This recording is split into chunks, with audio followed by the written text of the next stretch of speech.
കണ്ണ് കാണാൻ പറ്റില്ലാത്തതാണ്. എൻ്റെ ഈ ലെഫ്റ്റ് കണ്ണ് കല്ല് കയറിയതാണ്. കണ്ണ് ശാലം പോലും കാഴ്ചയില്ലായിരുന്നു. പക്ഷേ ബ്രദറിൻ്റെ അടുത്ത് പ്രാർത്ഥിച്ച് കഴിഞ്ഞപ്പോൾ എൻ്റെ ഈ കണ്ണിന് കാഴ്ച ലഭിച്ചു. ഇപ്പോഴെനിക്ക് കാഴ്ച എല്ലാം നന്നായിട്ട് കാണാൻ സാധിക്കുന്നുണ്ട്. ദൈവം ഇത്ര എന്നെ അനുഗ്രഹിച്ചതിനായി നന്ദി പറയുന്നു. ഈ കണ്ണ് എന്തോ മെഡിക്കൽ സയൻസ് പറഞ്ഞിരുന്നത്? കണ്ണെടുത്ത് കളയണമെന്നാണ് പറഞ്ഞത്.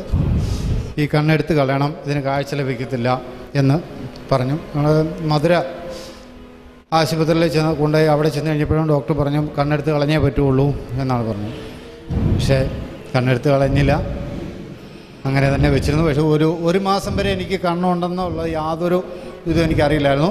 ഒരു മാസം കഴിഞ്ഞപ്പോൾ സൂര്യവെളിച്ചം ഉണ്ടെന്നുള്ളത് എനിക്ക് മനസ്സിലായി.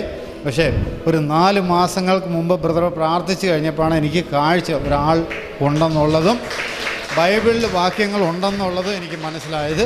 എൻ്റെ ലെഫ്റ്റ് കണ്ണുകൊണ്ട്